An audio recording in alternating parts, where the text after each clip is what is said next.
Bonjour à tous et bonjour à toutes, bienvenue sur mes vidéos. Aujourd'hui nous parlons bien sûr de l'oracle de Béline et de Mars, ainsi que des 3 premières lames du groupe. À tout de suite.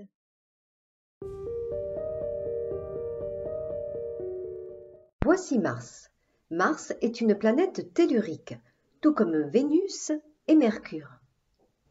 Dans la mythologie romaine, Mars est le dieu de la guerre. Il représente aussi la jeunesse et le combat. Il est aussi le dieu de la végétation, de l'agriculture et du printemps. Mars est vraiment une planète intéressante. Il ne faut surtout pas craindre les influences de Mars, car grâce à Mars, nous obtenons la force et le courage nécessaires à toute réalisation. Vous vous rappelez sûrement qu'il fut l'amant favori de Vénus, avec qui il a eu 3 enfants. Mars adore la bataille. On dit qu'il allait volontiers au combat, accompagné de sa sœur Eris, la discorde. Mais oui, Mars est sanguin, et son métal est le fer, que l'on retrouve dans le sang qui coule dans nos veines.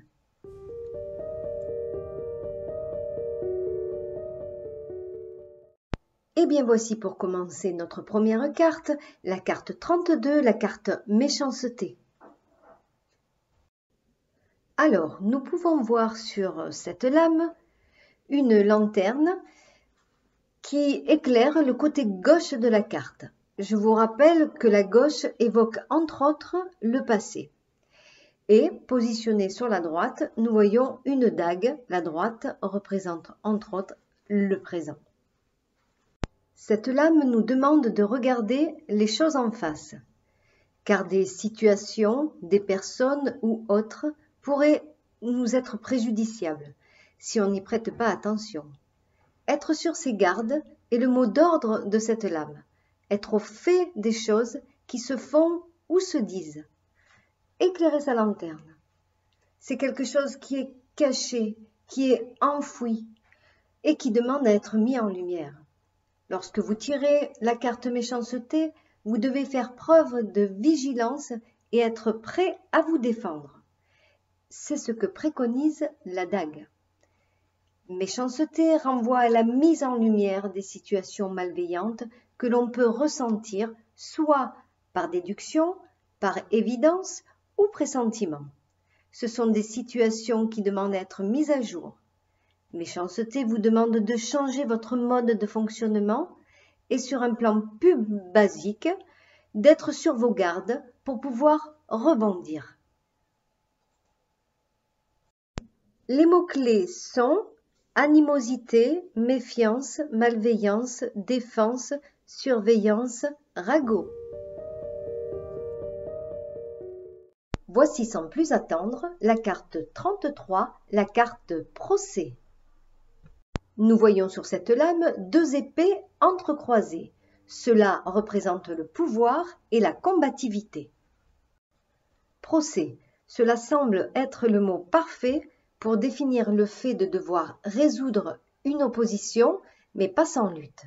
En effet, les 2 épées de cette lame nous montrent le désir de vaincre en déployant toutes ses forces. Plusieurs légendes font référence à l'épée. Elle est l'arme des chevaliers et des héros. Elles sont souvent nommées, par exemple Excalibur, pour le roi Arthur dans la légende des chevaliers de la table ronde, ou bien Joyeuse pour Charlemagne. Par sa puissance, on la considère comme une arme de noblesse. Elle possède un double aspect, la destruction, mais qui peut être aussi la destruction de l'injustice et par ce fait devenir une arme incontournable pour rétablir une situation négative. Le mot procès provient du latin processus qui veut dire avancement, progrès. Cette lame peut donc être une invitation à la discussion, à la communication. Malheureusement, elle fait référence aussi au conflit et à la résolution des problèmes par la force. Dans ce cas, la carte apparaît alors comme une éventualité et mettra en avant une idée de lutte.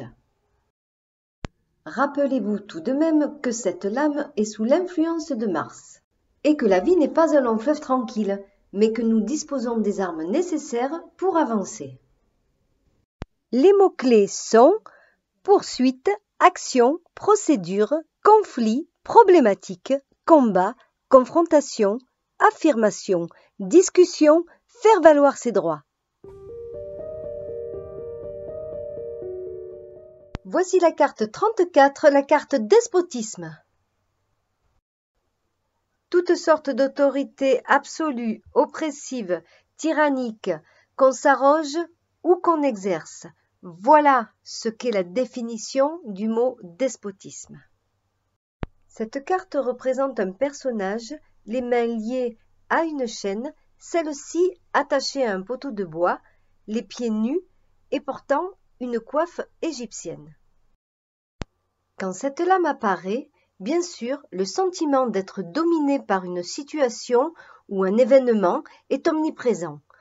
On est privé de liberté, soumis à une forte influence contre laquelle on ne peut rien faire.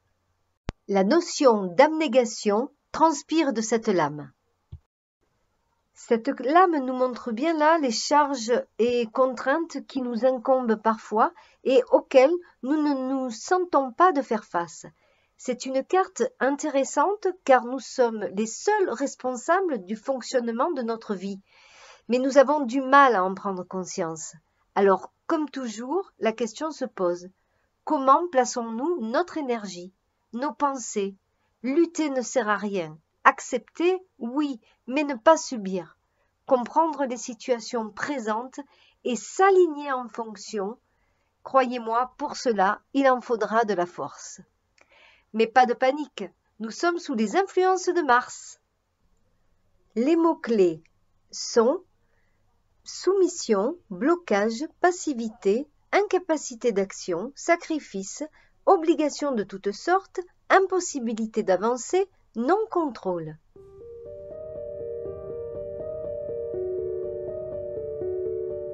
Et bien voilà, Mars première partie se termine, mais je vous donne rendez-vous très vite pour la suite.